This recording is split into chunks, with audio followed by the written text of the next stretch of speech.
कक्षा 8 गणित का अध्याय 7 युगपत समीकरण पर या साइमल्टेनियस इक्वेशन पर आधारित है।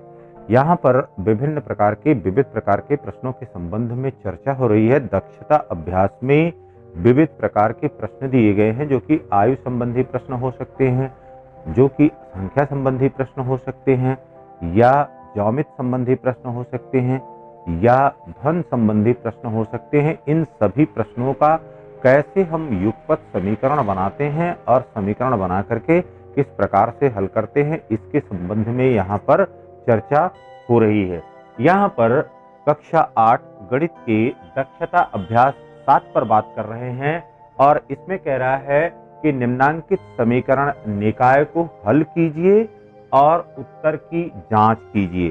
तो यहाँ पर देखिए दो समीकरण दिया गया है। युगपत समीकरण क्वेश्चन नंबर 3 में x plus y is equal to 7 and 3x minus 2y is equal to 11, ये समीकरण दिया गया है।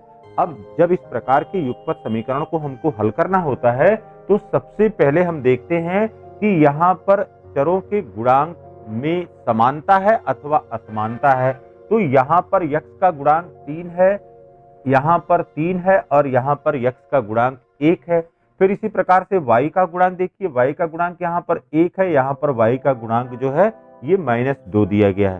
तो सबसे पहले हमने क्या करना है, सबसे पहले किसी एक चर के गुणांक को बराबर करना है और बराबर करने के पश्चात चिन्हों के आधार पर उनके योग और अंतर की प्रक्रिया करना है, जिससे एक चर उसमें से विलुप्त हो जाए, उसका विलोपन हो जाए। तो यहाँ पर अब समीकरण 1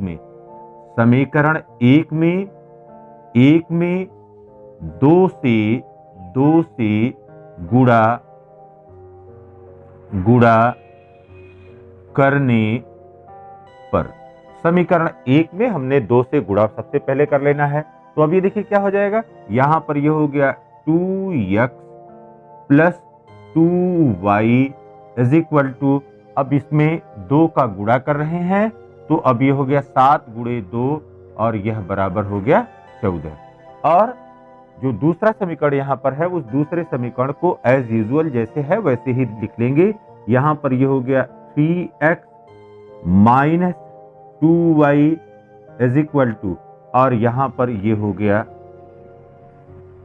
11। अब देखिए बेटा, यहाँ पर आपको बताया है कि अब इस प्रकार से जो चर है उस चर का गुणांक हमने बराबर कर लिया। अब देखेंगे कि अगर एक प्रकार का चिन्ह है, एक जैसे चिन्ह है, तो एक जैसे चिन्ह होने पर आपको घटाने की प्रक्रिया करना है, और अगर विपरीत चिन्ह दिए गए हैं या विपरीत चिन्ह पहले से हैं तो यहाँ पर योग की प्रक्रिया करेंगे। तो यहाँ पर इन दोनों को अब क्या कर दें, यहाँ पर जोड़ने पर, यहाँ पर जोड़ रहे हैं तो देखिए यहाँ पर ये प्लस 2y है माइनस 2y है, ये क्या हुआ, कैंसिल हो गया। यहाँ पर प्लस 2x है प्लस 3x है तो ये हो गया 5x के, और यह बराबर हो गया 14 और 11, यह 25 हो गया। जब जोड़ने की प्रक्रिया होती है तो जोड़ने की प्रक्रिया में कभी चिन्ह में परिवर्तन नहीं होता है। तो यहाँ पर अब x बराबर हो गया 25/5, और ये काट दीजिए, 5 × 1 = 5, 5 × 5 = 25। तो यहाँ पर आ गया x बराबर 5 हो गया, x का मान यहाँ पर 5 के बराबर हो गया। अब इस x के मान को समीकरण 1 में रख दीजिए, x बराबर 5 समीकरण 1 में रखने पर, समीकरण 1 क्या है, यहां पर है x plus y is equal to 7। अब यहां पर देखिए बेटा, x बराबर कितना हुआ है, 5 plus y is equal to 7। अब पक्षांतर कर दीजिए तो y इज इक्वल टू हो गया 7 माइनस 5 इज इक्वल टू 2 के। तो y इज इक्वल टू कितना मिल गया, यहां से y इज इक्वल टू यहां से हमको मिल गया 2 के बराबर। तो अब यहाँ पर x और y का मान क्या हो गया, x बराबर 5 हो गया और y बराबर 2 हो गया। ये हमारा परिणाम हो गया। अब कह रहा है कि उत्तर की जांच कीजिए। तो उत्तर की जांच आप करने के लिए, उत्तर की जांच जब हमको करना है तो इसके लिए कोई भी समीकरण आप लीजिए। यहां पर हम समीकरण 2 लेते हैं। समीकरण 2, समीकरण 2 का यहां पर लेफ्ट हैंड साइड देखिए। लेफ्ट हैंड साइड किसके बराबर है?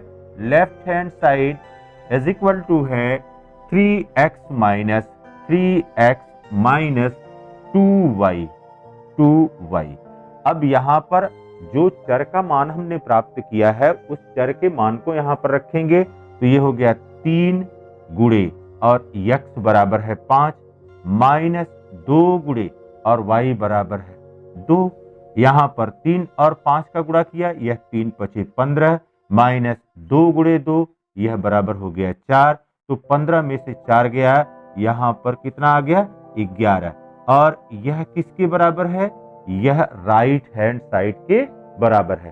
तो यदि लेफ्ट हैंड साइड में मान रखने पर चर का वह राइट हैंड साइड के बराबर आ जा रहा है, इसका मतलब कि जो हमने चर का मान निकाला है वह परिणाम सही है।